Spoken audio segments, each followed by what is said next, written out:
Have you ever walked away from someone you loved, only to realize how much they meant to you when it was almost too late? For 15-year-old Daniel Miller, that night began like any other, but it ended as the night that changed his life. It was early November. The first winter rain had just started falling over the small town of Maplewood, washing away the last of the autumn leaves. The wind carried a sharp chill, the kind that made you want to stay wrapped up inside with a blanket and a cup of cocoa. But inside the Miller household, warmth was the last thing in the air. "Daniel, you can't keep skipping your homework." His mother's voice trembled between anger and worry.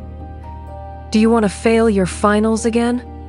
Daniel slammed his backpack onto the table. "You don't get it, Mom! You never do!" "I don't get it?" She tried to steady her voice. "I'm the one working double shifts so you can have a roof over your head and food on the table." "You think I asked for that?" He snapped back, voice cracking.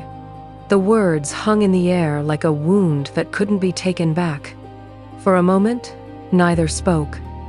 The rain outside grew heavier, drumming against the windows. Finally, Daniel muttered, "I wish Dad were still here." That line broke her. Her face stiffened as if someone had just scraped open an old scar. "Go to your room," she said quietly. But Daniel didn't. He grabbed his jacket, opened the door, and stormed out into the storm. The cold hit him immediately. Within seconds, his hair and clothes were soaked. He shoved his hands into his pockets, heart pounding with the rhythm of anger and regret. The neighborhood streetlights flickered through the curtain of rain.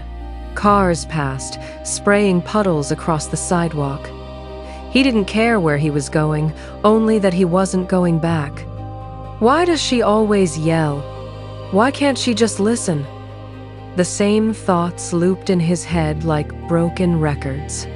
He walked for blocks past the gas station, past the darkened library, until his legs began to ache. The rain had turned from drizzle to downpour, and his breath came out in clouds. That's when he saw it. A small white house at the end of the street. Its porch light was still on, golden and warm against the storm. He hesitated, shivering, then climbed the wooden steps. The porch roof barely shielded him from the rain, but it was better than nothing. He sat down, hugging his knees, his shoes dripping onto the old floorboards. For the first time that night, he felt small, not angry, not defiant, just small. The door creaked open. A woman stepped out, holding an umbrella. She looked to be in her late 40s, soft eyes, gray threaded through her hair, and the kind of face that had seen more sorrow than she'd ever admit. "Oh my goodness," she said, startled. "Honey, you'll catch your death out here. Come in before you freeze." Daniel stood awkwardly. "I'm sorry, I didn't mean to." "It's all right," she said kindly. "Come on in." Inside, the warmth hit him like a hug.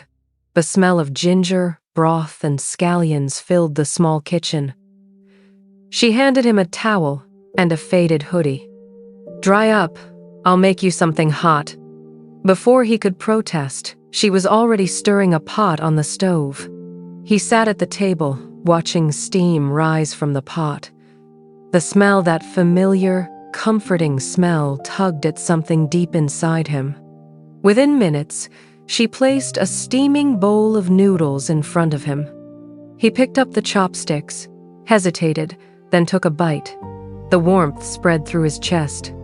The taste, light broth, a hint of ginger and sesame, was almost identical to what his mom made on cold nights when he was sick. And just like that, the tears came. Silent at first, then shaking. The woman turned, surprised. "Oh, sweetheart. What's wrong?" He tried to speak, but his voice broke. "My mom, she cooks noodles like this." "Ah," she said softly. "You miss her?" He nodded, wiping his face. We fought tonight. I said things I shouldn't have. She set down her spoon, her eyes distant. You know, she whispered. My son used to love Noodles too. He'd come home from school, drop his bag, and shout, "Mom, is dinner ready?" Her lips quivered. He passed away 3 years ago. Car accident. Just 15. Daniel froze. The rain outside seemed to stop for a moment. I'm so sorry, he whispered. She smiled sadly. If I could have just one more night, just one more bowl of noodles with him, I'd give anything. He sat there for a long time, not speaking, just listening to the rain and the soft ticking of the kitchen clock. Then, quietly, he said, I think I should go home. She nodded, reaching for his scarf and wrapping it gently around his neck. Mothers don't need apologies, she said. They just need their children to come home. He stepped out into the night. The rain had softened to a drizzle. Every streetlight seemed to glow a little warmer now. When he reached his house, he saw his mother, sitting on the porch steps, soaked, clutching a mug of tea gone cold. She looked up, and the relief in her eyes said everything words couldn't. Daniel? He didn't hesitate. He ran to her, arms wrapping around her tightly. I'm sorry, Mom, he whispered, his voice breaking. I know, she said, her hands trembling on his back. I was so scared. That night, the rain finally stopped. The air smelled of wet earth and pine. Sunlight filtered through gray clouds, casting the world in silver light. In the kitchen, Daniel sat quietly at the table while his mom poured him a bowl of oatmeal. Neither spoke for a while. The silence was soft this time, not sharp. Finally, he said, Mom, I met someone last night, a woman who lost her son. She made me noodles. His mother looked at him puzzled, but listening. She said something, he continued. Mothers don't need apologies. They just need their children to come home. His mother froze, spoon halfway to her lips. Her eyes glistened. I think she was right, she said softly. That's all I ever wanted, Daniel, for you to be safe. He nodded. I know. I'm sorry for saying those things. She reached out, taking his hand. It's okay, sweetheart. We'll both try harder, okay? He smiled. For the first time in months, he felt like they understood each other. A week later, Daniel couldn't stop thinking about the woman. He wanted to thank her properly. He walked back to the small white house at the end of the street. The porch light was off this time. The windows were dark. He knocked. No answer. A neighbor passing by paused. You looking for Mrs. Carter? Daniel nodded. The man frowned slightly. Son, that house has been empty for years. Mrs. Carter died in 2021. Heart failure. Daniel blinked. That can't be right. I just saw her a few nights ago. The man shook his head. You must be mistaken. Daniel stared at the house. The porch, the chair where she'd sat, the faint smell of ginger still lingering in the air. He stepped closer, and on the door, faded beneath the peeling paint, was a small plaque that read, In loving memory of Ethan Carter, forever 15. The boy's heart skipped a beat.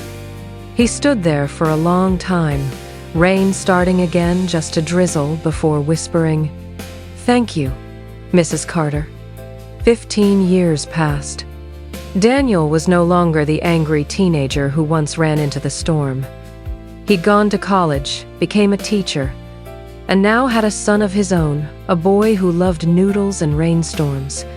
Every time it rained, Daniel would find himself in the kitchen, slicing ginger, stirring broth, feeling the steam rise into his face. His wife once asked him, "Why noodles, of all things?" He smiled faintly. "Because they remind me that home isn't a place, it's a person." Sometimes he'd drive past that old street, Maplewood Lane, and see the little white house. The porch light was still there. And every time he passed, he swore he saw a faint shadow of a woman standing by the window, smiling. Moral: we live in a world that teaches us to say sorry with words, but the truest apology is to show up, to come home, to be present. Sometimes it takes a stranger's kindness, or a miracle disguised as one, to remind us of the love that's been waiting all along. And sometimes, the rain that drives us away is the same rain that brings us home.